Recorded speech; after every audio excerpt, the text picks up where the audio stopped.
할렐루야. 사방권세이신 예수님을 찬양합니다. 반갑습니다. 저는 포항 기쁨의 교회에서 사역하고 있는 정원희 목사입니다. 여러분들과 함께 부활, 사망을 삼키고 이긴다 라는 제목으로 하나님의 말씀 나누고자 합니다. 이런 기회 주신 하나님께 감사하고 또 세움교회 이종화 담임 목사님께 감사 인사드리겠습니다. 본문은요, 고린도전서 15장 53절에서 54절 말씀입니다. 같이 읽겠습니다. 이 썩을 것이 반드시 썩지 아니할 것을 입겠고 이 죽을 것이 죽지 아니함을 입으리로다. 이 썩을 것이 썩지 아니함을 입고 이 죽을 것이 죽지 아니함을 입을 때에는 사망을 삼키고 이기리라고 기록된 말씀이 이루어지리라. 아멘. 예수님의 부활 사건은 사망을 삼키고 이긴 사건입니다. 여러분, 사망을 삼키고 이긴다. 과연 어떤 의미일까요? 여러분에게 퀴즈 하나 내도록 하겠습니다. 사과가 너무 먹고 싶어서 과일 가게 가서 사과를 하나 샀습니다. 집에 가서 그 사과를 먹으려고 하는데 그 사과를 보니까 벌레 먹은 사과였던 것입니다. 과연 여러분은 어떻게 하시겠습니까?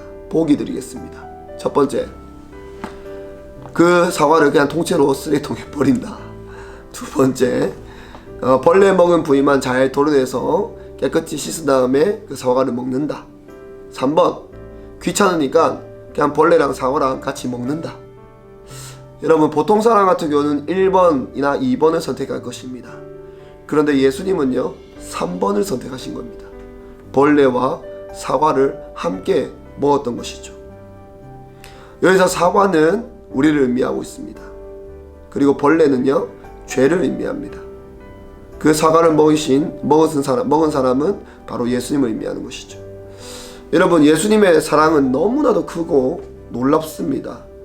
우리를 끝까지 포기하지 않으시고 우리를 끝까지 버리지 아니하시고 품으시고 새롭게 하신 하나님의 놀라운 은혜가 예수 그리스도의 부활에 담겨 있는 것입니다. 여러분, 어떤 도시에 이상한 자판기가 하나 설치되었습니다. 그 자판기의 이름은요, 더티 워터입니다. 더티 워터. 그 자판기에는 이상한 물을 팝니다. 그 자판기에 있는 물은요, 말라리아, 콜레라, 그 다음에 디포이드, 댕기 같은 병균과 바이러스가 담겨있는 물입니다. 이상하죠.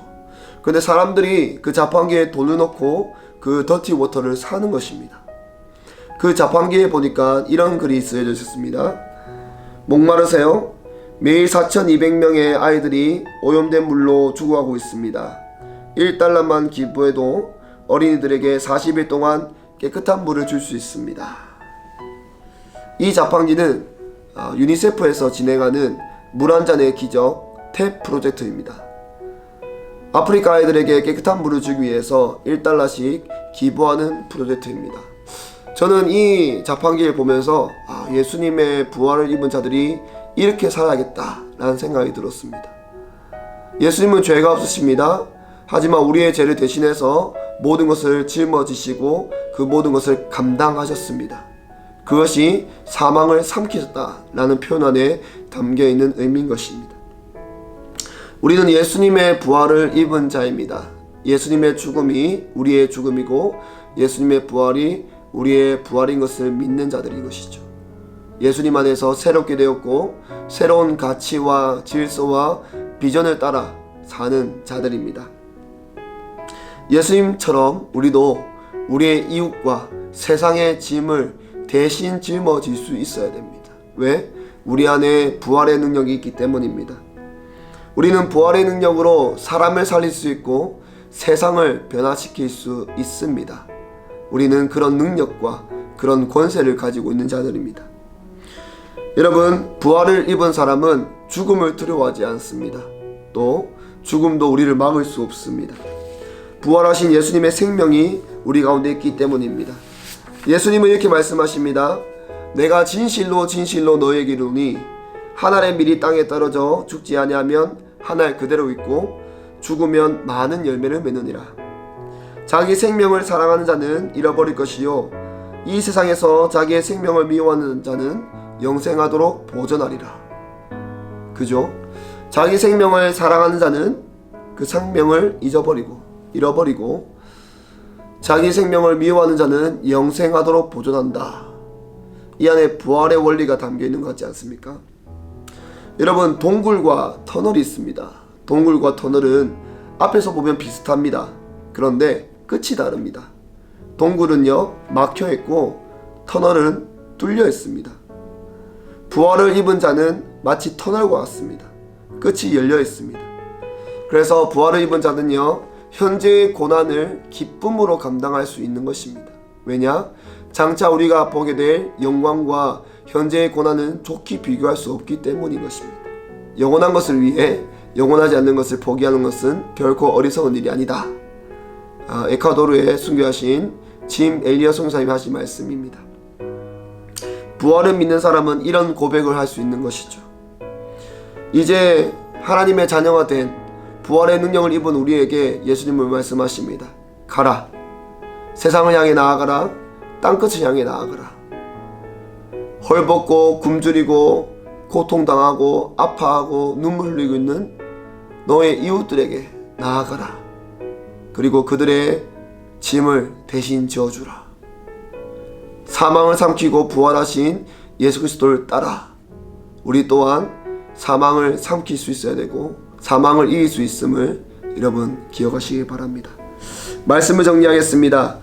자신을 내어주기까지 우리를 사랑하시고 우리를 새롭게 하신 예수님을 따라 우리도 우리의 이웃과 세상의 짐을 우리가 감당하기를 원합니다. 부활의 능력으로 사람을 살리고 세상을 변화시켜 나가시는 부산 세운교회 모든 예배자 되시길 주님의 이름으로 축복합니다. 감사합니다.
하늘 보자